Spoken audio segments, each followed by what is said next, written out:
Сәлеметсіз бе көрермен? Эфирде номер 2 оқушылар сарайының YouTube арнасы. Бұл Сырласу подкасты. Бүгін Сырласу подкастының соңғы эфирі. Бізге қонаққа осы Сырласу подкастында жұмыс істеген, камераның арғы жағында көрерменге қызмет көрсеткен медиа бөлімнің мамандары келіп отыр. Қазір бір-бірлеп танысамыз. Олар жайлы, олардың өмірі жайлы, олардың отбасы жайлы, мамандығы жайлы және біздің подкаст қызықтары туралы толығырақ айтатын боламыз. Бізбен бірге болыңыздар. Менің жанымда отырған, мен қазір былай бір-бірлеп таныстырып өтейін, одан кейін сіздер өздеріңіз жайлы толығырақ айтатын боласыздар. Нұргелді Андасұлы мобилограф болып қызмет атқарады. Самат Қалыбекұлы бізде фотограф болып қызмет атқарады және фото-видео үйірмесінде сабақ береді. Мына жанымда Наргиза Ахметжанқызы мобилограф болып қызмет атқарады және СММ үйірмесінде сабақ береді. Және бізге мүлдем экранға шықпайтын, камераның үнемі арғы жағында жүретін Елдос Айжол видеограф маманымыз осы оқушылар сарайының барлық видеоларын түсіретін Елдос болады. Ал енді Самат өзіңнен бастайық, өзің туралы кішігірім. Өзіңіз жайлы кімсіз? Өзім жайлы айтатын болсам, мен Самат фотографпын деп шапалап салатын жер. Есімім Самат Қалыбекұлы, фамилиям Мырзалиев. Осы бір кішігірім фотография саласын қолға алғанбыз. Ең алғаш видеомен айналысқам. Туған жылым, айым керек жоқ шығар, ондай нәрсе. Осы фотография саласында қызмет жасаймын. Әйтеуір тарихта қалатын біраз нәрсе қалдырсақ деген ниет бар, келер ұрпаққа, келешекке фотография, видео саласының құндылығын көрсеткіміз келеді жалпы. Осы жерде отырғандардың барлығы сол саладағылар ғой жалпы айтқан кезде.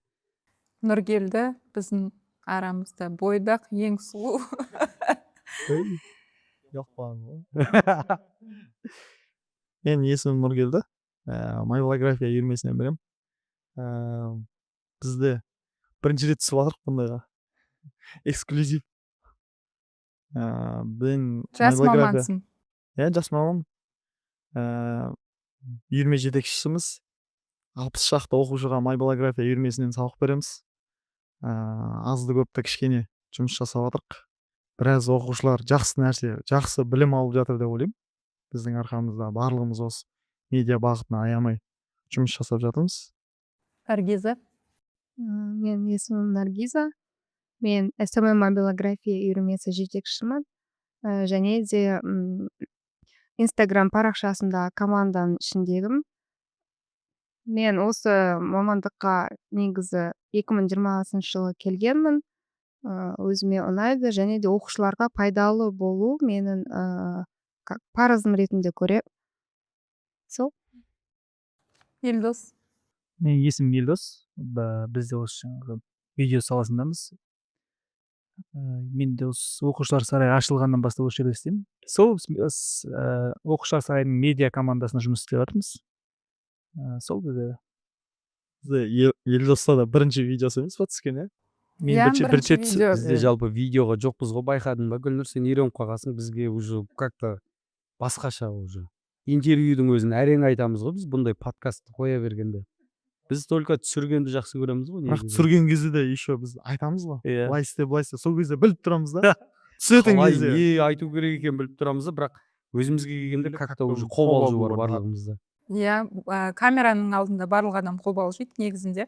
Оған сөйлеуге, үйренуге, ол қанша уақыт сен камераға шығып жүрсең де, бізде барлық адам, даже білікті мамандардың өзі қобалжиды.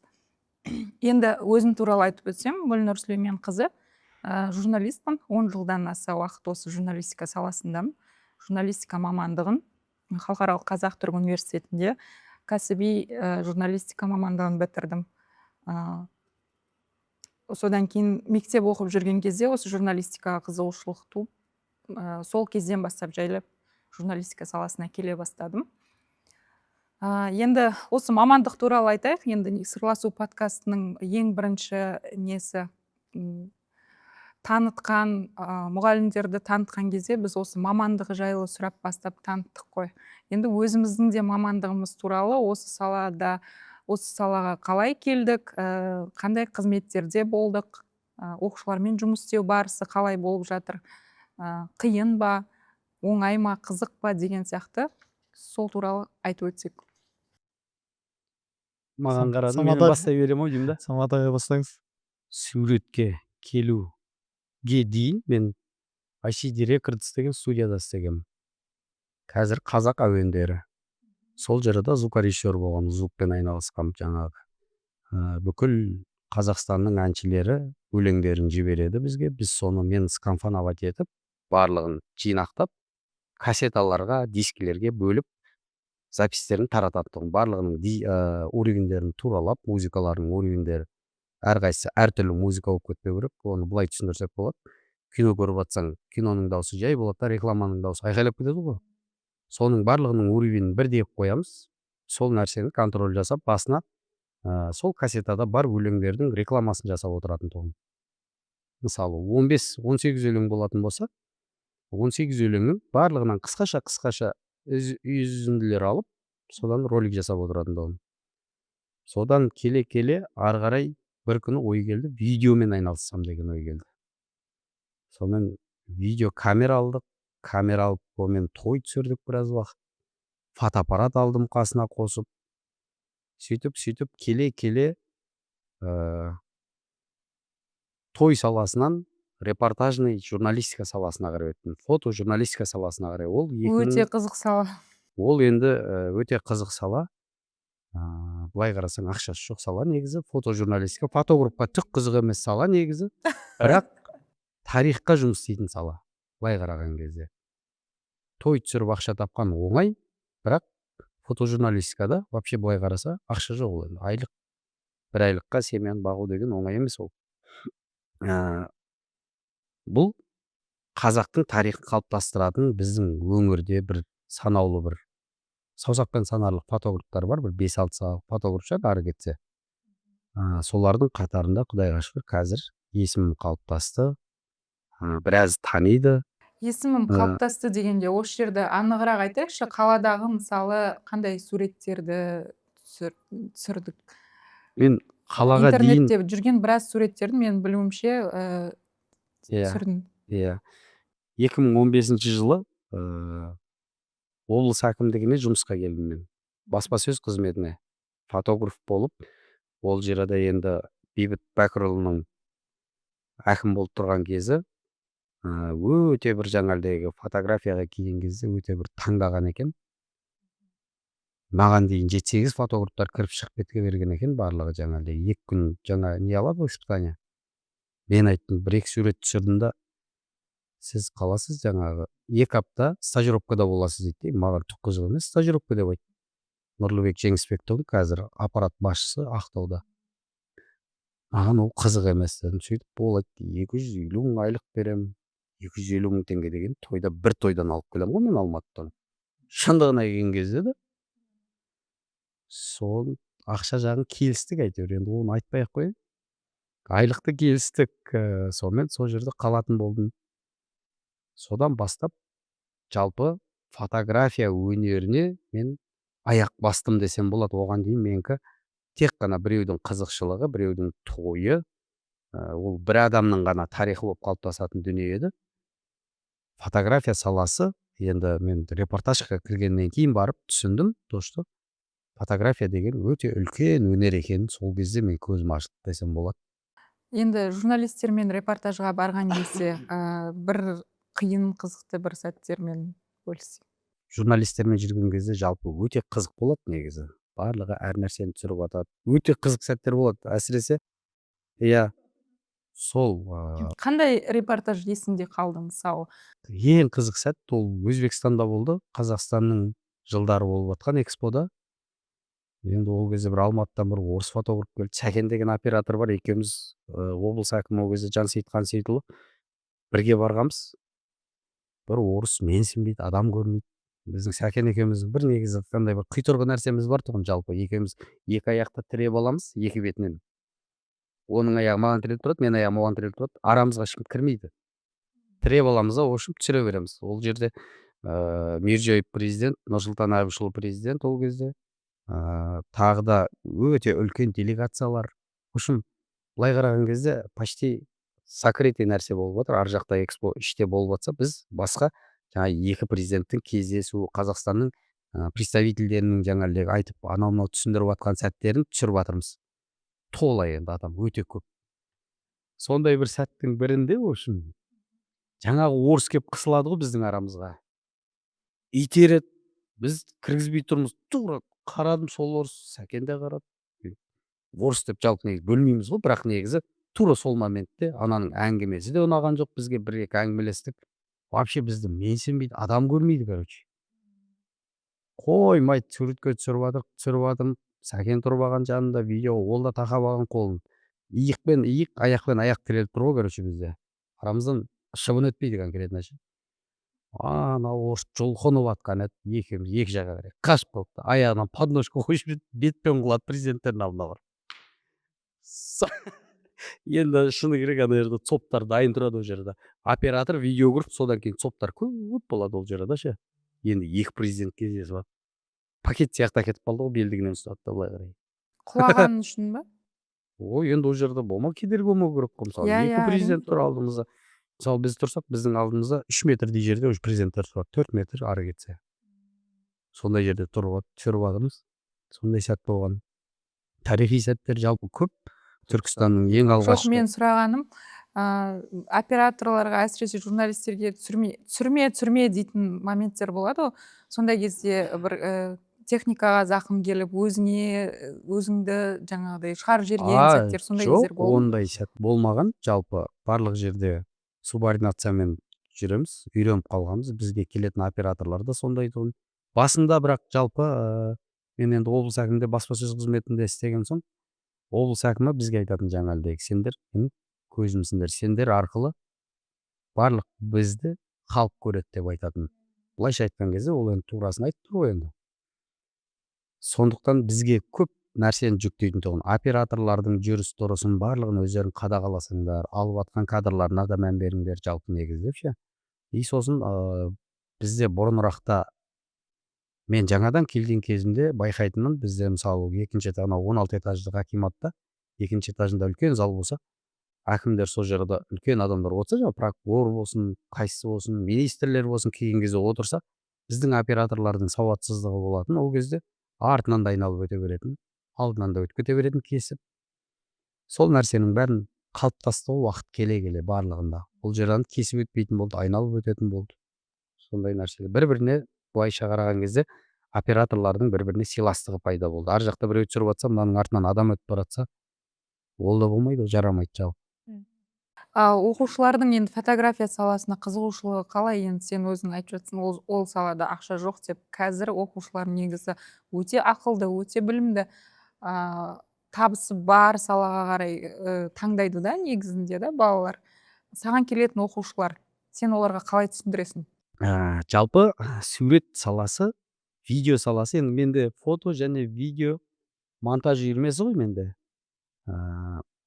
Барлығын үйрету мүмкін емес балдарға. Біріншіден біздегі тегін дүние, оқушы келгісі келсе келеді, келгісі келмесе келмейді. Бұны біздің сала шыны керек бір ауыр салалардың бірі. Дәу фотоаппаратты ешкім арқалап жүргісі келмейді. Мына фотоаппарат бізде жеңіл ғой. Дәу камераларды айтсаң, вообще камераларды көрсең, оған вообще ешкім келмейді балам. Только түрі әдемі екен, күшті түсіреді екен деп кетіп қалады болды. Шындығы керек қой. Сол нәрсені жалпы әйтеуір барынша үйретуге тырысам, қызықтырам, өздерін суретке түсіртіп үйретем. Маған көбінесе момын балдар келеді. Үндемей қалған жаңа суретке де қызықпайды, кейбіреулер видеоға да қызықпайды. Солар кішкене байқап жүрмін, процесс барысында ашылады. Қазір суретке түсіп, өздерін көрсеткісі келіп, өз жұмысын көргеннен кейін мүмкін. Өзі жоқ, жалпы негізі соткаға түскен кезде басқаша болады соткада. Мына фотоаппаратта жаңа диафрагмасы ашылған кезде, артын мутность берген кезде прям әдемі плоский суреттер шығады, жалпы айтқан кезде. интернетте енді ғаламтор желісінде қазіргі таралып жатқан суреттердің, мысалы сенің түсірген суретің болса, ол үшін қаламақы бір нәрсе төленеді ма саған, басқа біреулер пайдаланса, мысалы басқа қаладағы біреу пайдаланып жатса, ондай заңдылық жоқ иә негізі, иә? жоқ, авторлық құқық деп енді Кейін келе шықты авторлық олай. авторлық құқық ретінде оларды былайынан сотқа берсем болады, бірақ бәрібір айналып келгенде түпкілікті оның бәрі өзім танысым болып шығады жалпы. Шындығы керек, барлығы таныс болып шығады. Бұл жерде мысалы қалалық кеше туризм басқармасының несіне бардым, сол жерде кітаптарды көрдік, ол жерде Мақсат Шағырбай, Береке Сейітжаппар, одан кейін мен осы үш достың суреттері жалпы айтқан кезде ананың ішінің барлығы қалай алды, не алды, ананың бәрін соттасаң әр суретке даже 1,5 миллионнан ұстауға болады. Өзінің заңдылығы бар, бізде адвокаттар бар Алматыда, бізде фотоөнер қоғамдық бірлестігі бар, Қазақстан кәдімгі.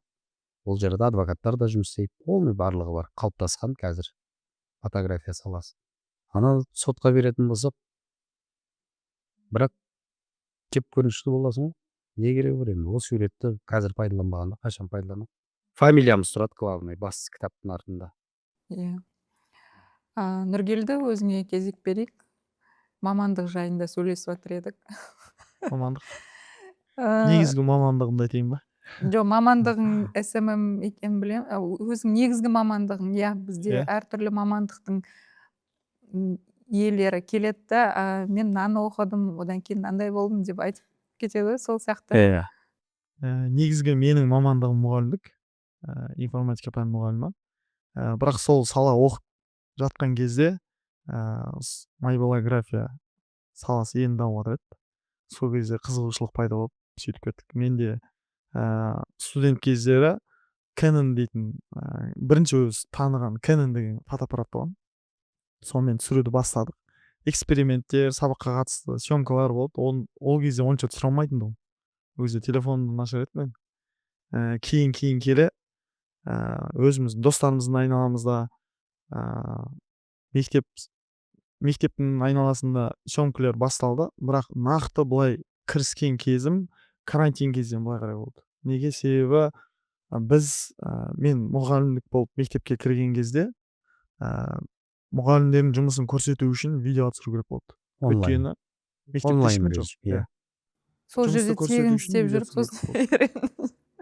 Жоқ, ол кезде өзіме де бір жағынан опыт болды.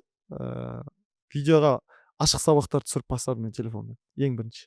Ашық сабақ, немесе үйірмелерді, немесе сабақтарымызды отчет ретінде көрсету үшін өзі санаулы оқушы келеді, бәріміз маскадеміз, сөйтіп түсіріп жібереді домыз. Сөйтіп ары қарай телефонның басқа түрін таңдап, сөйтіп ары қарай дамытып кеттік. Жалпы IT саласы мен мобилография саласы екеуі ұқсас па, бір-біріне жақын ба? Иә, келеді ғой. Қазір бірікті десе де болады ғой. Себебі енді түбі біз контент жасаймыз. Телефонмен болсын, Елдос ағай, Самат ағай айтпақшы, камерамен болсын контент жасаймыз. Ал қазір IT технология, жасанды интеллект арқылы бәрі контент жасауға да болады. Камераны да қолданбай, телефонды да қолданбай, біріне байланысты қазір барлығы. Өзің оқушыларға сабақ бересің, мына жақта да SMM мобилографиядан бересің, мектепте Мектепте информатика пәні мұғалімі. информатикадан бересің. Иә. Мобилографияға оқушылар несіне қызығып келеді? Немен? Енді Қызықтырасың. бірінші кезек қазір көбісінде телефон қолжетімді ғой. Алдындары бізге телефон қолжетімділігі сәл қиын еді. Қазір сол телефонды дұрыс пайдалану үшін, бос уақытында тиімді пайдалану үшін сол смартфондарды, сол үйірмелерге бірінші кезек ата-аналар жібереді. Ал арасында кейбіреулері шынымен айналысқым келеді. Осындай маған блогер болу қызық, кейбіреулері контент жасағым келеді, біреулері осындай неше түрлі ролик түсіргім келеді деп қызығып келеді. Енді кейбіреулері бар, ақшасына қызығып келеді. Сен несіне қызығып келдің? Мен өзім шын мәнінде қызығушылығым болды. Мобилография. Жақсы естелік, видео жасау, басында қызығушылық болмаса, жақсы кірісесің да, жақсы айналысасың, қызығушылық болады, жан жаққа ізденесің. Ал егер жоқ маған ақша керек, мынандай қалай айтсам болады, басқа қысқа ойлайтын болсаң, онда өзің дамымайсың, ізденбейсің. Негізі ақ көңілсің. Иә, ондай бар. Ұшып қонып енді жұмсағанда жүгіреді, барлық нәрсеге не жоқ қой, енді отказ жоқ. Иә. Сол жағын қарап айтып жатырмын да, негізінде қатты қызығасың ба осы мобилография саласына, өзіңнің қызығушылығың ба деген сияқты. Иә, қызығушылығым бар. Қызығушылығым болғаннан кейін, әйтеуір қолдан келіп тұрғаннан кейін мейлінше пайдалы болуға көмектесуге тырысасың. Оқушыларың да солай қызығып келеді, бір-бірінің үстіне мініп отырады сабақта. Ары бері өткенде байқап қаламын. Бізде Не айтасың оқушыларға? Бізде 213-те кабинет не ғой? Стеклянный ғой. Көрініп тұрады. Сырттан өтіп баратқан кезде, барлық өтіп баратқан кезде көреді ана. Телефон шұқылап жатқан сияқты Қызу болып көреді. жұмыс болып жатқанын көріп Иә. өтеміз біз. Кейде әңгіме айтып жатқан сияқты боламыз, қызу бірақ ішінде. Бірақ сырттан қарасаң жұмыс жасап жатқан сияқты боламыз. Бірақ кейде телефон шұқылап отқан сияқты боламыз, бірақ монтаж жасап жатамыз. Иә. Сырттан сәл басқаша көрінуі мүмкін. Бірақ түбі жақсы сапалы контент жасауды үйретеміз. Керемет. Наргиза? Мен бұл салаға тоже 2020 жылы келгенмін. Мен білуімше, сен мамандығың мүлдем басқа. Иә, менің мамандығым ветеринар, магистр Мек сияқты менікі де бөлек қой вообще магистратура биотехнология. Бірақ сол саладан бастадым негізі 2020 жылы карантин кезде мен декретте едім. И сол кезде как раз мобилографияның обучениясы прям интернетте күшті жүргізіп жатқан ғой. Сұранысқа ие болып тұр. Соны оқып алғам. И менде өзімде онлайн магазин бар тұғын. Үйде болған соң, декретте болған соң, соны жүргізіп, сол кезде таргетті да үйрендім, сөйтіп сата бастадым. Сосын бір таныс осы ветеринария саласында істейтін менің парақшамды көріп жүргізгенім осы біздің қаладағы ветеринария вет қызметке шақырды, именно парақша жүргізуге, Инстаграм. Сөйтіп мен сразу қабылдадым, басында қорықтым, енді толық күшті мобилограф емеспін, бірақ келе бер деді. Ол кезде в основном видеоға емес, фотоға мән беретін и текст. Акиматпен жұмыс жасаймыз, и именно текстке. Текстен кішкене қиналатыным бар, мен өзім орысша оқығам, қазақша мамадан сұрайтынмын, ол кезде чат GPT деген жоқ. Сөйтіп сол кезден басталды. 2021 жылы как раз Reels'тар тоже енді актуальный болып келе жатқан кез. И уже видеоға мән бере бастадым. Неше түрлі онлайн обучениялар өттім. Сосын офлайн обученияда өттім өзімнің құрбымның. Результат көрген құрбымнан өттім. И әлі күнге дейін постоянно обучение алып отырамын, потому что бұл сала обновлять етіп тұрмасаң, уже кешегі тренд бүгін тренд болмай қалады, кешегі монтаж бүгін уже не актуальный болады. Әртүрлі қазір анимациялар бар. Именно уже бүгінгі күнге уже негізі нейро қалай айтады? Жасанды интеллекту уже соның обучениясын қазір оқып жатырмын, потому что негізі келешек соған келетін сияқты. И уже сол мен видеомда, например, уже автоматически өзі жасап беретіндей деңгейге. Енді қазір не актуально, соны сразу оқып жатырмын, и оқушыларға да соны жеткіземін, что, например, даже тренд шығады ғой, например, бүгінгі тренд нәрсені бір аптада түсіріп тастайық дейміз да, потому что бір аптадан кейін оның даже музыкасы не актуальный болып қалады, тренд болмай қалады. Қызық емес, иә. Соны постоянно оқушыларға да айтамын, өзім де соны придерживаться етемін. Бізде жалпы мобилография үйірмесі осы оқушылар сарайында, номер 2 оқушылар сарайында ғана бар ғой. Сен бізге жұмысқа келген кезде маған айтқаның есімде. Маған оқушыларға үйреткен қызық болып тұр, мен бұл сала өзіме қызық болып тұр. Сондықтан қызық болды ма енді? Қиын ба, қызық па? Мен кішкентайымнан өзім негізі мұғалім болғым келген, бірақ ветеринарияға грантқа түскен соң түсіп кеткем. Бірақ кішкентайымнан сөйтіп анандай журнал не істеп, баға қойып, сондай дәптер тексеріп, өзіме ұнайтын. и өзүмө кызык болду, я окуучулармен прям андай наполненный болуп келдим да. Калай болот экен, кийин одан да оңай болду менин оюмдан. Прям Енді сен анасың. Тіл иә. табысу оңайырақ. Иә. Өзің балаларыңа ұқсас па келетін оқушылар? Иә, бар арасында кыздар бар, именно өзүме прям жакын. Өзү болот го, бирөөлөр кызыгып келет, бирөөлөр ата аналары жазады, осы казыр эн андай СММ деп. А бирөөлөр өздөрү кызыгып келет, олар өзүме уксас, прям видениябыз бир. Бизде СММ мобилографияда негизи не ғой, видение деп айтайт, например, визуал, я. Ол согон байланыштуу. Например, бир иш-чараны 5 окуучу ар түрдүү түсүрө алат да. Ар кимдин көз карасы ар түрдүү да. Бирок жалпы окуучулар менен жумуш жасоо өзүмө унайды, кыйынчылыктары да бар. Енді СММ ретінде сен біздің оқушылар сарайының страницасында жүргізесің. Мұнан бөлек тағы айтып өтейік, бізде тағы да СММ бар, Жанар Раманқұлқызы. Ол кісі бүгін эфирге қатыса алмады. Және Наргиза Мұхамеджан, Нұргелді, үшеуі, бізде 3 СММ маман бар. Біздің Инстаграм парақшаны жүргізеді. Сіздердің барлық сұрақтарыңызға сол жерде жауап беретін осы кісілер.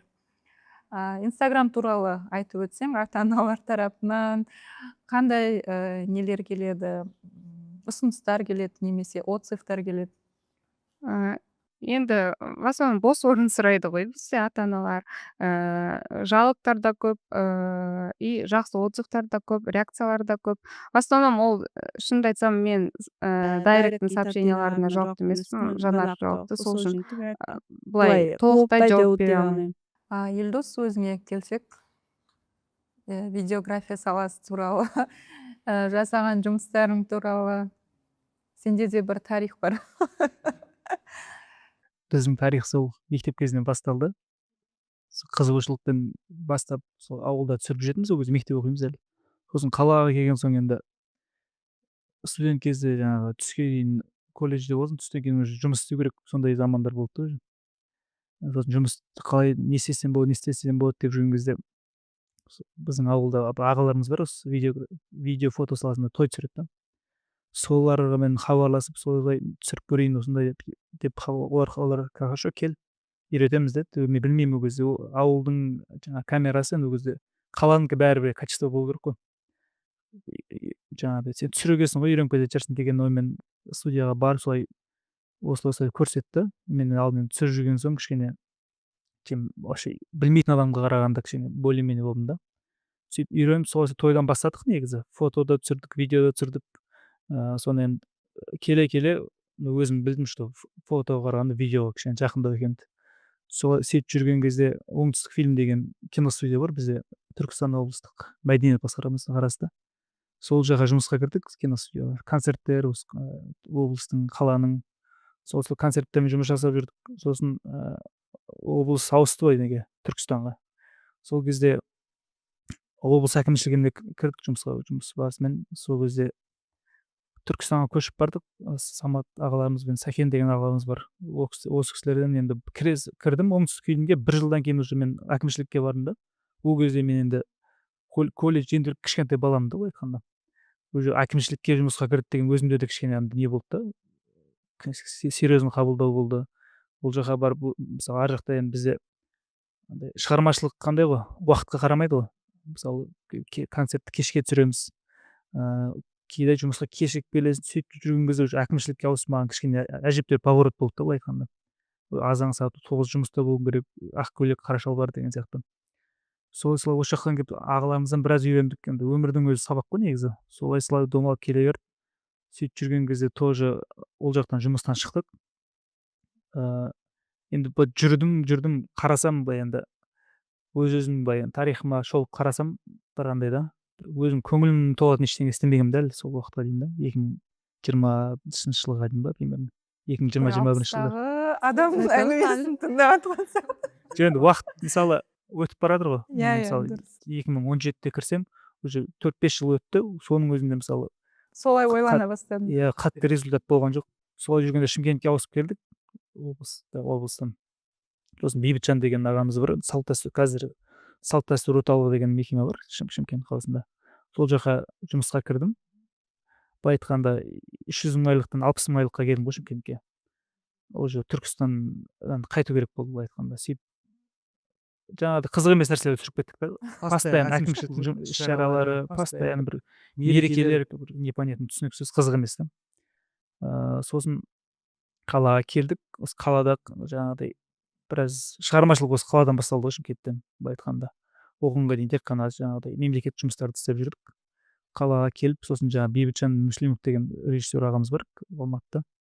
Сол кісі осы салт дәстүр орталығының директоры еді. Сонымен танысып, сол жаққа жұмысқа кірдім мен. Сол кісілермен біраз Өзбекел Жәнібековтің документальный фильм түсірдік сол кездерде. Сол осылай басталды да, тоже Шымкент қызық емес болып басталды ғой бір уақытта да. Сосын ол кісі енді Алматыда ғой таныстарым барлығы. Ол кісі Алматыдан келіп тұр. Мен айттым ол кісіге, мен осындай ар емес бер емес болып жүрмін былай айтқанда. Мені таныстырыңыз, Алматыға кетейін жұмысқа.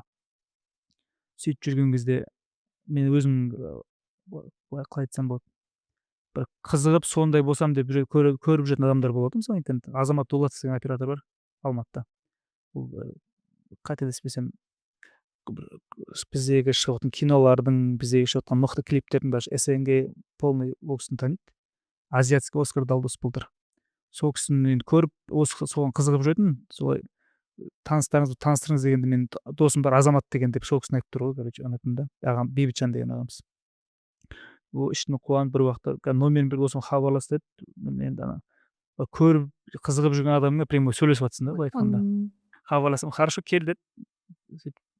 Ол кісі Алматыға бардық. Сол кезде де кинопроект жұмыс жасадық. Біраз 4-5 мықты кинопроектлерде. Ол жақта уже уровень басқа. Біз жақта мысалы енді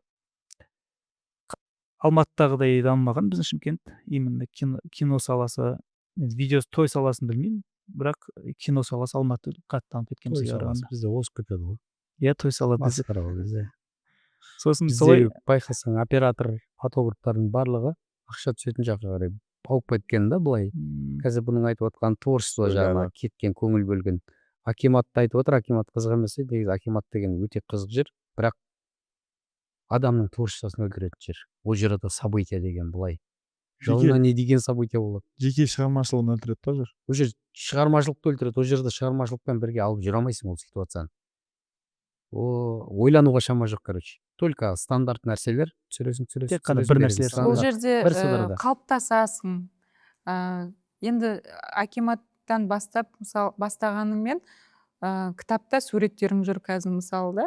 Сен Акиматта істемегенде ол суреттерді түсіруді мүмкін білмес пе едің? Білмес пе едім. Вот сол жер. Қалыптастырады. Сол жерден бастап менде фотожурналистикаға деген қызығушылық жаңағы.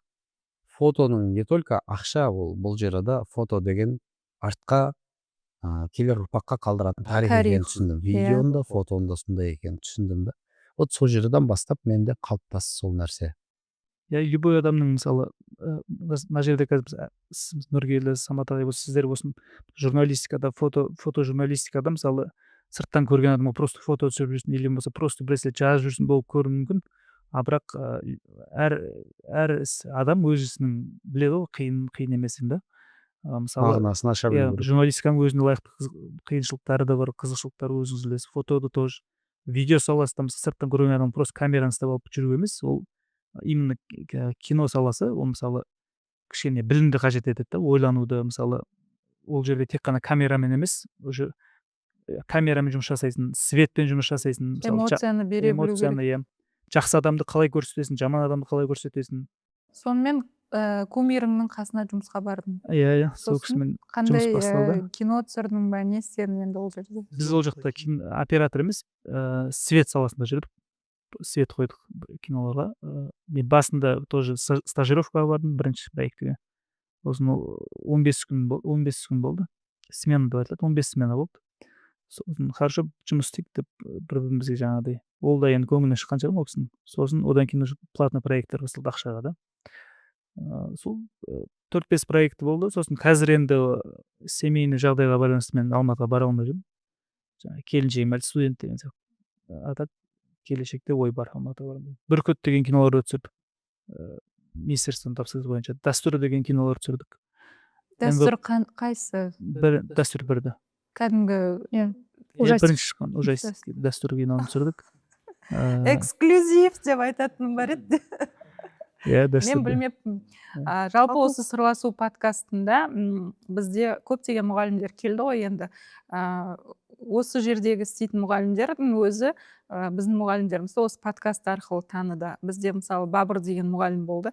Соның IT саласында ол кісінің Ирина Қайратовнаның клипін түсірген, Фьюстидің рекламасын жасаған. Мысалы көптеген мұғалімдер білмепті. Осы подкастқа келген кезде ашылды. Сол сияқты біздің сырласу подкастында осындай эксклюзив дүниелер жарыққа шығарды көрермендерімізге. Елдостың мен мысалы дәстүр деген киноға барып көргем. Көрдік қой, бәріміз хит болды ғой. Сенің түсіргенін білмеппін. Ең қызық проектілердің бірі болды дәстүр. Адамдар емес, вообще үйінің конструкциялары баяғы заманға келеді да, былай айтқанда. И бұл жерде біз түсірген үйде свет болмады. Біз генератормен свет береміз да. И ужастик түсіріп жатса, ана жерде гримдер енді барлығын профессионалдар істеп жатыр ғой. Полный ужастик жүресің да, и бір уақытта жиналу керек болады ғой. Ана темадан кейін свет өшіп болады, қараңғы жерде жұмыс істейсің ғой, короче, барлығында. Сондай кішкене қорқыныш нелер болады, альбом. Сүреу оқылып жатады, айқай шу, сондай сахналар ғой барлығы да. И генератор полный свет өшеді, и қараңғы жерде қорқып жүріп жұмысын істейсің. Жалпы негізі, иә. Өмірден алынған ғой жалпы. дәстүр Ол бір фильмін ужастик қарасаң, ол емес. жерде Именно ислам біреудің- жағынан болған кейін қылқаш көбісіне не қылады, ойға Негізі киноны түсіріп жатқан кезде сен оның сценарий барысын білесің ба? Толыққанды Иә, иә. қалай кейін қалай Иә. шығатынын? Я уже Мен бір Бірінші кинофильмге шақырту алған бір түсірілімге. Сол кезде сценарий жоқ, дым жоқ, өзің сахнаңды ойнайсың да кетесің, ары қарай не болғанын білмейсің да. Жалпы сендер сахнаның артында жүретіндерде де сондай бола ма деп жатқаным. жоқ, бізде полностью сценарий болады, телефонда группа болады ғой, соған барлығын жіберіп қояды. Бүгін осындай сахналарды түсіреміз. Уже бірінші мысалы ол кинода андай да, басынан бастап бір неме кетпейді ғой. Әр кезде жаңағы мекен-жайға қарай әр сахнаны түсіреді да. Қай жақта болатынын білмейсің, бірақ основаны түсініп тұрасың да, қалай болатынын, не болатынын. И кейін уже жақындаған кезде примерно миыңмен монтаждап қойсаң қалай болатынын, не болатынын. Көрген кезде басқа сезім болады. Енді бізде де кино кішігірім түсірдік. Өзің ол жерде түсірдің, өзің болдың, қадірле деген. Сол киноға көзқарасын қалай негізі жалпы? Енді барымызды салып түсірдік қой, кішкентай кішігірім ғана ғой енді. Ол кино емес, Иә, ролик қой. Жоқ, біздегі енді оқушылар сарайының Иә. мүмкіндігіне сай. Мгм. Ешқандай осы барымызбен, нарымызбен түсірген дүние Иә. ғой. Бірақ айтар ойы бар. Иә. Ол мынандай нәрсе ғой негізі. Мысалы біз Алматыда барып қырғын проектілер жұмыс істеп жүргенмен, ол жақта үйреніп келген нәрсе мына жаққа келіп қолдана алмай қаласың, в основном негізі. Неге байланысты? Ол техникаға байланысты. Может, ол жақта барлығы енді профессионал ғой енді, мамандар ғой. олмен бұл дүниені салыстыруға келмейді. Иә.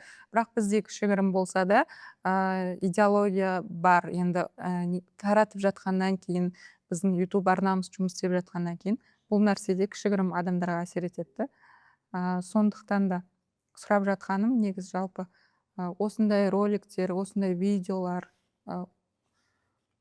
өзіңнің қызығушылығың сол салаға қарай бұра ма, ауа ма? Сол бұлай жұмыс істегің келе ма идеологияға? Келеді. Енді мысалы бізде жаңа мүмкіншілік деп жатсыз ғой. Ол ешқандай адам бірдестен барлығы болып кете салмаған. Ол барлығы нөлден басталады негізі. Баста солай басталды, құдай қаласа одан да мықты нелер шығады, құдай қаласа. Енді мен айтайын ба десем? Өзіңе келейік, өзіңе келсек. Өзім бұл мамандыққа бала күнімнен қызықтым. Бала күнімде есік алға шығып, жаңа таяқтықты алып, интервью алып ойнайды екем да, балалардан, сол жерде жүрген адамдардан сұрап та.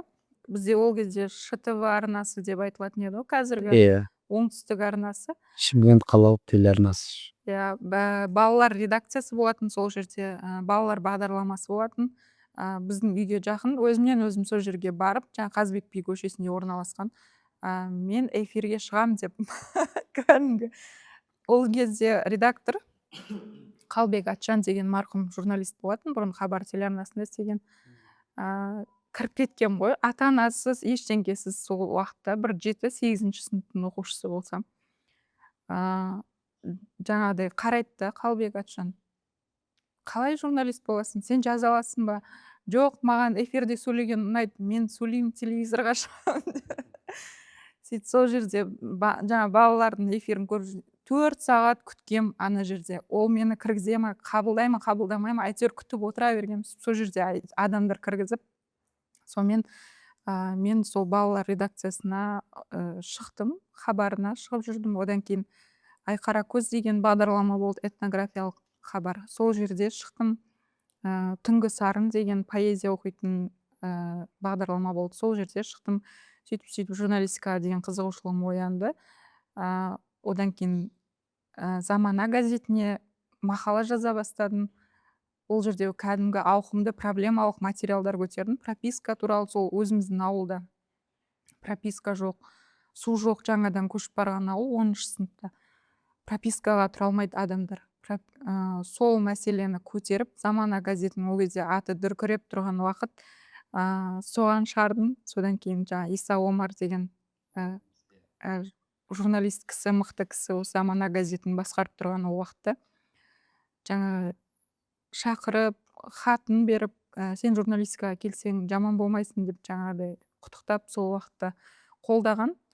Содан кейін Халықаралық Қазақ-Түрік университетіне шығармашылық тапсырып, журналистика мамандығына түстім. Солай енді университетте де іс-шаралар жүргізіп бастадым, активный болып. Кейін енді өмір жолымен әйтеуір тұрмысқа шықтық. Біраз уақыттар үйде отырып қалдым, бала босанып. Енді қайтадан шығып жатырмын ғой. Балалармен қазір жұмыс істейміз.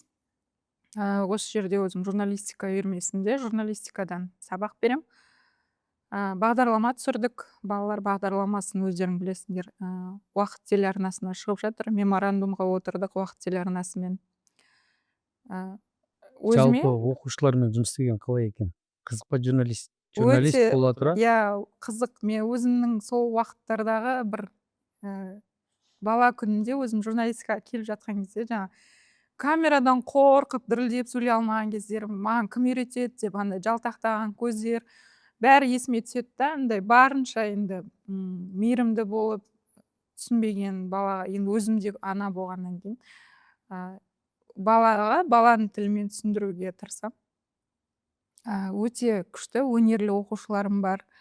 Камераға қызығатын, эфирді кәдімгі жұлып жеп тұратын оқушылар. Мықты мамандар, журналистер шығады деп ойлаймын болашақта. Енді айтып жатырмын ғой, алдында бізге президентіміз келді. Сол кезде біздің журналистика үйірмесіне кіруге үлгермей кетіп қалған сәт болды ғой. Барлығы жылады. Сөйтіп мен айтамын да, бұл сендерге есте қалатын оқиға болды. Ертең осы жерде отырған әрқайсыларың барлығың президенттің жанында жүретін журналист боласыңдар. Президентті көру біреулерге арман болса, сендер оның жанында жұмыс істейтін журналист боласыңдар деп балаларымды солай жұбаттым. Енді мен сол тілегімді қабыл етсін. Ал менің шәкірттерім деп мақтанып жүретін сондай шәкірт тәрбиелегім келеді болашақта. Фотограф, операторлар да дәл сондай, блогерлар да дәл сондай. Сондай заман ғой қазір жалпы. Барлық нәрсе бүгінгі күн ертеңгі тарихқа келіп тіреледі. Тарихты қалдыратын ол осы біз жалпы айтқан кезде. Медиа ол ана. Медиа. Барлық жұмысты көрсететін. Тарих, ғой. идеология болғаннан кейін біздің енді қатты мақтап та кетпей қойын, бірақ негізі көрінбейтін жұмыс, бірақ өте үлкен жұмыс атқарылады да бұл салада. Сондықтан бүгін енді сырласудың соңғы эфирінде барлықтарыңа рахмет айтам. Команда болып бірігіп жұмыс істеп, осы жұмыстан кейін мысалы отырмыз, бізге ешкім бұл үшін қаражат та төлемейді. Айлықтың есебінде ғой, енді уақыт бөліп келіп отқандарыңа барлықтарыңа. Ары қарай жалғастырайық. Енді ең қызық моментке келдік қой. Подкаст қызықтары туралы айтсақ, сырласу подкастында 28 эфирге түсіріппіз. YouTube арнасында барлық жарияланымдар бар. Қарасаңыздар, көрсеңіздер болады. Кімде қандай есте қаларлық сәттер болды, қалай өтті? Сендерге жалпы өзі ұнады ма осылай жұмыстан кейін келіп жұмыс істеу? Подкастта мен қатты қиындық көрген жоқпын. Жалпы қиындықты көрген Елдоспен екеуің ғой походу. біз біз енді локацияға жауап бердік, майда шүйде камераларды қойысуына көмектестік, светті қоюына Свет бар. көмектестік, иә. Жалпы жұмыла істедік қой барлық нәрсені. Енді қалған жаңағы адам келмей қалу, мысалы сондай нәрсе. Қайта өзің айтып бересің ғой осы нәрсені. Елдостан сұрайықшы негізі. Болады, Елдостан сұрауға болады. Елеген Ең ашылып бірінші айтайын деп тұр эфирді, ғой. ең бірінші эфирмен қазір мысалы кейін келе соңғы уақыттарды салыстырсаң кәдімгідей өзгеріс бар, иә? Ең бірінші эфирде есіңізде болса, біз Екеумізге үш камера бар, бір екеуміз ақ жүріп қой, короче, журналист, оператор ғана бар. Қонақтар кетіп жүріп анда бір как будто ешкімге керек емес адам ұқсап тұрдық та мына жақта. И адамдар келеді кетеді. Сіз өзіңіз барып киініп келесіз, өзіңіз жаңағы грим жасайсыз, мен де әйтеуір мына жақта үш камераны екі ортада жүгіріп жүрмін. Кейін мына жақта жан жақтан команда қосылды. Одан кейін уже подкаст десе бір андай жұмыс емес, бір бас қосу сияқты болып қалды да. Келіп осы жақта жаңағыдай бізде барлығы кешке түсіріледі ғой. Кешке жаңағы бірге тамақтанып коллективпен ұжыммен да қызық болып, маған өзіме енді бұл жақта қызық емес, маған несі қиыншылығы үйде болды да. Монтаж үйде істеймін, түнімен отырасың барлығы монтаждап. Қиын дегенде жаңағы жақсы көретін жұмысың қиын емес қой, бір уақыт алады. Сол Иә. Ең бірінші эфирде мен ойлағаным ғой енді жұмыстан кейін мен әрқайсысының отбасы бар, мен оларға қалай айтамын, қалай шақырып аламын деген сияқты. Ешкімге айтпадым да, как будто бұл подкаст менің ғана мойнымда бір міндет сияқты санап. Кейіннен Данияр Дүйсенбайұлы директор ең бірінші эфирге сол кісі келді ғой. Ол кісі айтты, сен бұлай болмайды, командаңды жина, барлығы жүрсін осы жерде. Кімнің жұмысы бар, жұмысы жоқ, ондайда шаруам жоқ. Командаңды жинап ал деді ғой, короче. Содан кейін командамен жұмыс істеуді бастадық. Рахмет, сол уақыттан екінші эфирден бастап бізде уже эфирде профессионалды түрде толыққанды құраммен адамдар көп, иә. Сенімді отырасын, өзіңде ана жақта бірдеңке жетіспей жатса айтасың, қасында көмекшілер бар деген сияқты. Сөйтіп 28 эфирді өткізіппіз ғой. Қиындығы енді әртүрлі бір түсірілімде мысалы 4 адам келіп жатады, әрқайсысы әртүрлі эмоциямен, әртүрлі көңіл күймен отырады да. Маған әсер ететіні кәдімгі олар соның адамның деңгейіне түсіп сөйлеу. Бірінші кезде сол нәрсеге қатты қиналатынмын. Ол адам мүмкін басқа үйіндегі шаруасын ойлап отыруы мүмкін, эфирде қатты ашыла алмауы мүмкін. Бұл тұрғыда да өзім қатты іздендім негізі. Қандай сұрақтар қойған кезде ашылып сөйлей бастайды деген сияқты. Эфир уақытысы мысалы 20 минуттық, 30 минуттық бағдарлама болса да, біз оны кейіпкердің ашылғанына қарай 1 сағат түсіруіміз мүмкін да. 30 минут, мысалы 20 минут болғанмен, оның ар жағында монтаждар 1 сағат дейді. Кейде бір ең ұзақ болған подкаст бізде 62 минут сондай болды. Кім екені есімде жоқ, бірақ 62 минут, бірақ оның бізге шығарылды 30 минут да. Жартысы қиылып кетті. Көп нәрселер жарамсыз болып қалады. Әрқайсысының жаңа эмоциясына қарай ойлап отқан нәрсесін кәдімгідей аңдып отырасың ғой. Сұрақ қою арқылы оның көңіл күйін бәрін бақылап. Кейбір қонақтар болады, келмеймін, мен не айтам дейтін. Кейбір қонақтар болады, қанша сұрақ қойсаңдар, я жоқ деп жауап береді. Оларды сөйлету керек. Кәдімгідей бұл үлкен жұмыс болды мен үшін. Мен есімде қалғаны ең бірінші эфирде жаңа Данияр Дүйсенбайұлы келді ғой енді, директор. Столда ештеңке жоқ, кітап па по-моему да. Өзім ішімнен біртүрлі боламын ғой, сөйтіп кофе алып келіп, екеуміздің алдымызға кофе қойдық қой, кәдімгі кофе заказ бердік қой ана жақтан. Сол есімде қалды. Мен бірінші съемка болған кезде мүлде білмеген ғой негізі.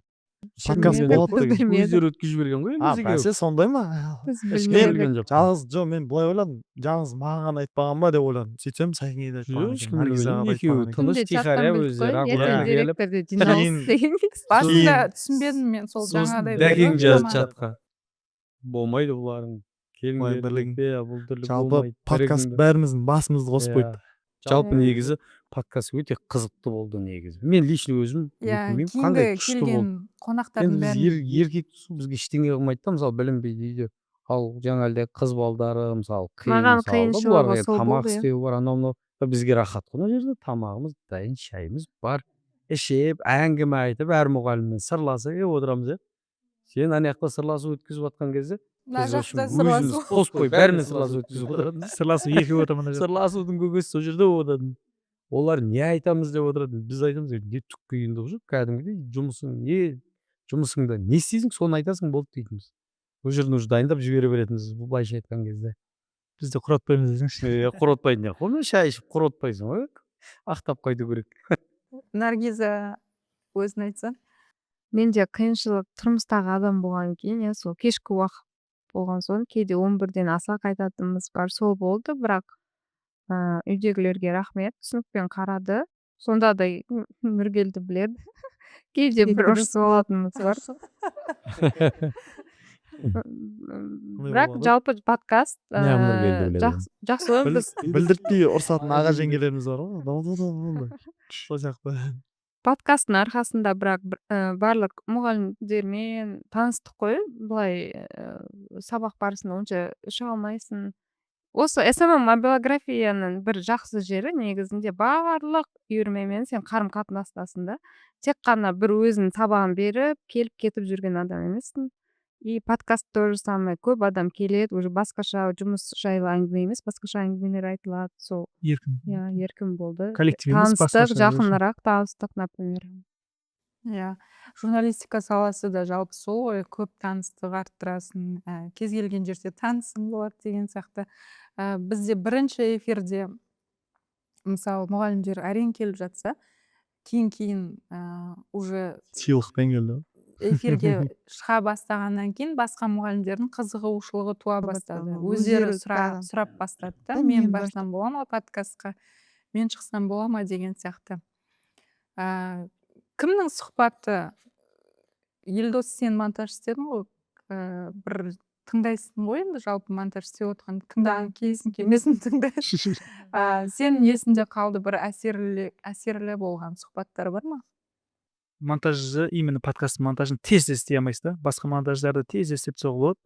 Ал именно подкастта әңгімесін тыңдап отырып, мына жақ сөйлесем, мына жақ сөйлесем, короче, тыңдағың келсе, тыңдағың келмесе тыңдайсың ғой, короче, барлығын. Барлығын тыңдап шықтық. Әр адамның өзіңге жаңағыдай, Тарихы бөлек қой. әр адамға өзіне қызық. Бір рет тыңдап қоймайсың да. Иә, Қайта қайта тыңдайсың. тыңдайсың, чатта боласың. Экспортқа шығарып болып, тағы да тексеріп көресің, қайтадан тыңдайсың. Ең қызықты болған енді Ақмарал апай соңғы айда қызық болып, психологтың сол кезде азықпай оны ұзақ түсірдік и күшті сөйлестіңдер тоже екеуіңіз. Сол кезде тоже интересно болып тыңдап отырдым да, прям өзім Дәкеңнің қызық болған сияқты менің ойымша. Мен Дәкеңді көрдім. Иә, ол Енді кісінікі прям оң енді өзің ойланып қара, келдің мына жерге, жалғыз өзің. Масқара ғой бүйтіп қара, сен мына жерге уже ұйымдастыруың керексің. Мұғалімдер Еркін бар, сөйлеген. студенттер бар. Таңдау керек. Бұл жерде действительно, білмеймін, маған өзіме бір қатты әсер етті. Біз уже дайын нәрсеге келдік қой жалпы айтқан кезде. Ал бұл жерде бүйтіп қарасаң, өткен пустой зданияға келіп деген директор деген атым ғана жалғыз өзімде қоя ма? Қатып өлдім ғой мен көрген кезде, күліп отырдым. Мен көрген кезде кәдімгі елестетіп отырдым ішінде Данияр Дүйсенбай кіріп жалғыз өзі не істеймін деп ойлан. Мен медиаға келіп не істеймін деп ойлансам, ол кісі мүлдем мына жерге кірген кезде не істеймін, қалай істеймін, ештеңе қалыптаспаған жерді келіп қалыптастырды ғой. Осыншалықты қазір енді Аллаға шүкір қалада атымыз белгілі, барлығы қызыға қарайды десек қате айтқанымыз емес. Жетістіктеріміз де аз емес. Жетістіктеріміз де аз емес. Күнде күн сайын ана чатқа жүлделер келіп жатады. Мысалы оқушылар Президент берген единственный мектеп. президентіміз келіп кетті қонаққа. Иә. А, Қандай керемет. менің есімде қалған эфир ол Ағаділдің эфирі. Бізде дзюдо Бәрімізді үйірмесінің жылатқан. тренері, бәрімізді жылатқан. Сол уақытта енді жастайынан жаңа әкесіз қалдым деген кезде өзім балаларым есіме түсіп кетті. Жаңағыдай көзіме жас алып қалдым кішкене. Жалпы негізі отырамын да ол адамның эмоциясына кірмеуге тырысамын жалпы да, қанша түсіністікпен қарасам да, сұрақ қойып отырсам да, эмоцияға кіріп кетіп жылап қалу деген ол жағын өзім ұстайтын едім да. жұмыс істесеңіз. Иә. Бірақ жаңа Ағаділ айтып жатқан кезде жылағым келіп кетті. Одан кейін ең әсер еткені Салтанат Серікқызы, бізде қолөнерден сабақ беретін мұғалім сөйлеген. Ақмарал апай күшті Ең сөйлейді. қаралым Ой. көп жинаған сол кісінің Қаралым жағынан ең көп сол кісі. сұхбаты. Иә. Адамды баурап алатын қасиеті бар сөйлеген кезде. Бір жағында энергетикасы бар өзінің. Ал мұғалімдерден сұраған кезде Бабырдың сұхбатын айтады. Өте керемет болды деп. Көбісі негізі Бабырдың сұхбатын көрген. Бірінші нелер болды ғой. Иә, ең бірінші түсірілімдер болды. Жалпы барлығы өз ерекшелігімен ғой, өйткені әрқайсысы әртүрлі салада сабақ береді. Әр саланың өзінің үлкен мамандары, былайша айтқан кезде. Әр сала кімге қай сала қызық, сол саланы обязательно көреді мысалы. Әркімге өз мінезі кім қызық соны көреді. Иә. Иә, одан кейін қызық болғаны біз Ораз келді деген біздің Нышанбаев саксофон үйірмесіндегі жетекші бар ғой. Маған үнемі соның шашын өсіретін қызық болған. Очки тағатыңыз Қазір болсын. подкастта осын сұрамасам деп. Ол жерде қызықты, мен де айтайын, ол жерде қызық. Орнынан тұрып саксофон тартқызып жібергендерін, камераның бәрі патырып тұрып бычыт болып жатқан кез емес пе, сол кез ғой. Камера бычыт болды ма не? Иә, кішкене нелер болды ғой. Кадрға сыймай қалады ғой. Сыймай қалады, кадрға сыймайды, орнынан тұрып бәрін киісетін, бәрін дайындап қойғанбыз. Сосын Ақшолпан Футбол апай. түсіріп жатқан Иә, Ақшолпан камералар әшейін апай. тұр ғой қазір мысалы, сондай да. Менде Ақшолпан апай да сондай болды менде. Короче, отырады, типа подарки бере саламын дейді. Мен бізде енді барлығы Ойламаған барлығы қойып қойды, камераны қимылдата алмаймыз уже. Бір іште бір өзім жүремін, 3 камера болып, тұрды да орнына подаркасын бере салды. Жалпы осы камера сұхбатты белінде тұр. соткаға да былайынан бір алып ала салу керек та, мына бетте бізді көріп отқан адамдар деп ше. Иә, мен сол кезде байқадым Елдостың эмоциясын. Отырғанбыз, би үйірмесінің жетекшісі келген қонаққа, Ақшолпан Аллахияровна. Ол бізге подаркасымен келіпті. Үлкен мынандай себетке салынған тәттілер. Сөйтіп камерада сұхбат жүргізіп отқан кезде мен сіздерге алып келген сыйлығым бар деп орнынан тұрып кетеді. Елдос камераның алдына жүгіріп. Сол есімде қалды. Одан кейін ол кісінің эмоциямен сөйлегені. Мен жалпы осы подкастқа шақырғанда, Ақ үйге шақырғандай қуандым деп айтқан кез есімде да. Мен сол уақытта ішімнен тіледім, осы кісіні шынымен де Ақ үйге шақырса екен деп. Бірақ бізге президентіміз келіп кетті ғой. Именно осы Ақшолпанға үйірмесіне кіріп, бишілеріне Ақ үйге бармай-ақ ол кісі өз шыраға келді. Ол өзі келді десеңші. Қандай арман орындалды. Арман орындалды. Біраз баланың арманы орындалды. Сырласуда тілеген арман орындалды. Дұға тілектер қабыл болды. Иә. Осындай қызықтар болды. Жалпы енді барлығының осы жерге келген қонақтардың көңіл күйін сұраймын ғой. Ары қарайғы жоспарларын сұраймын. Өздеріңнен де сұрап өтсем, ары қарай енді сырласу аяқталды. Осымен біз мұғалімдерді шығармаймыз. Бұдан кейін басқа жобалар болады. Мүмкін кешкі уақытта, мүмкін күндіз, енді білмеймін. Алдағы уақытта шығармашылық топпен ақылдасып, оның барлығын шешеміз.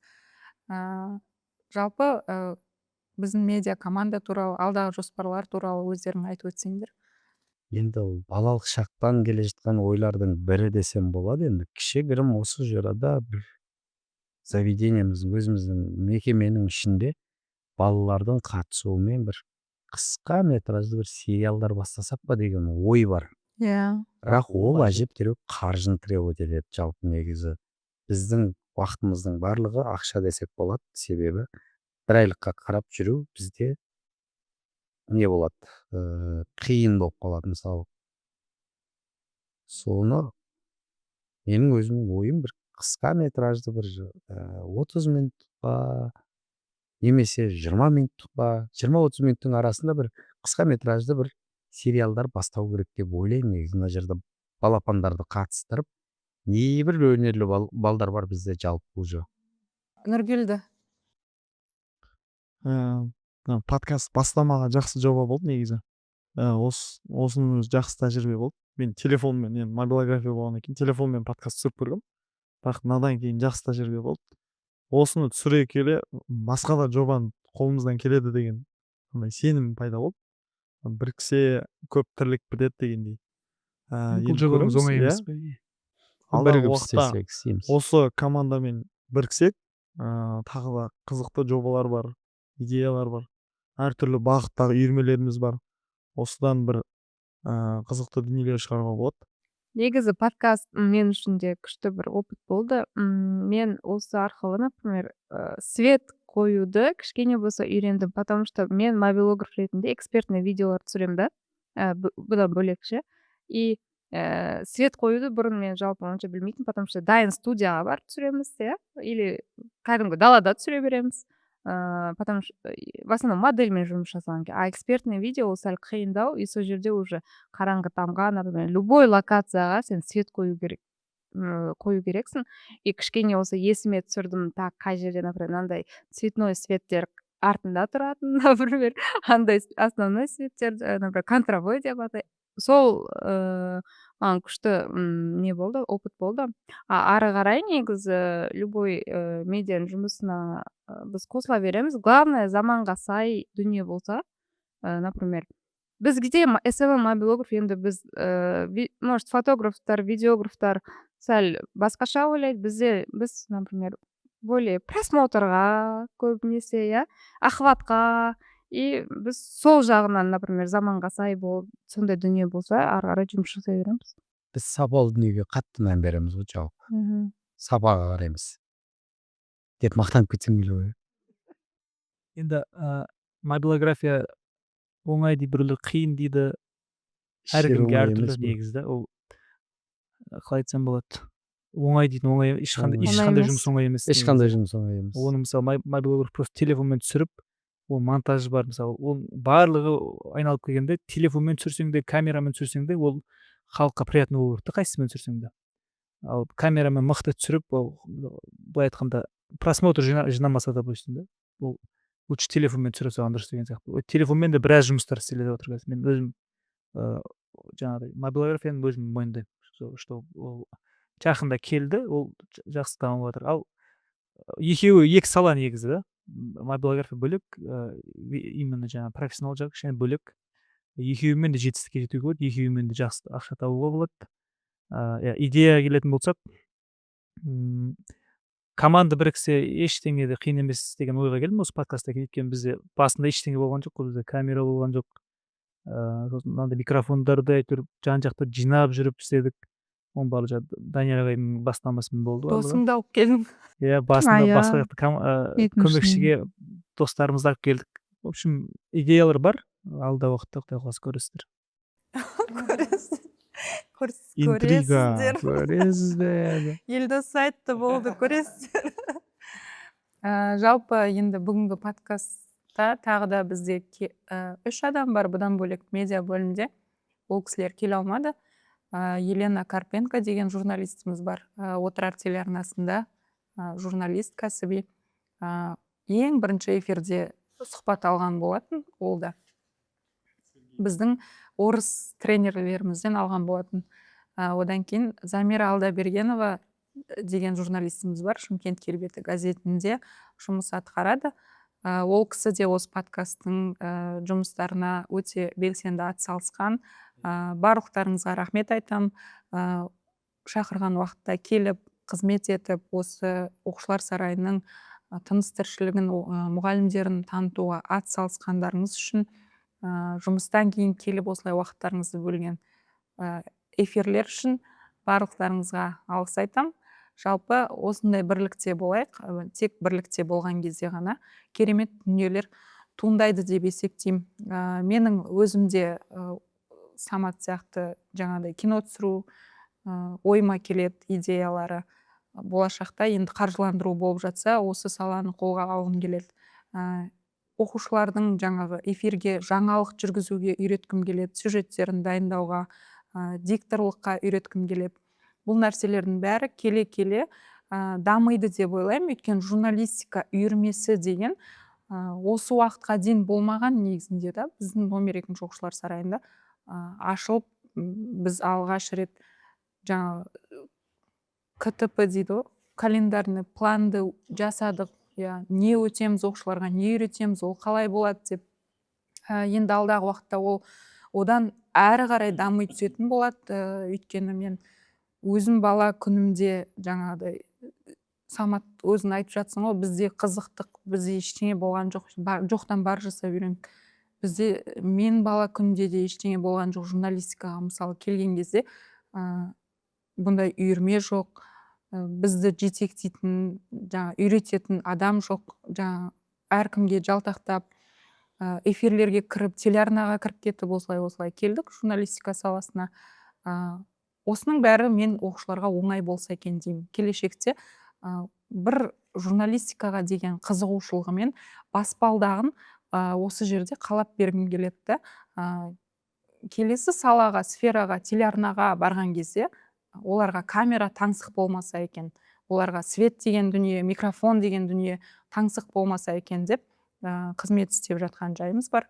Енді бұдан да күшті жобалар бізден күтіңіздер. Осымен бүгінгі эфиріміз тәмам.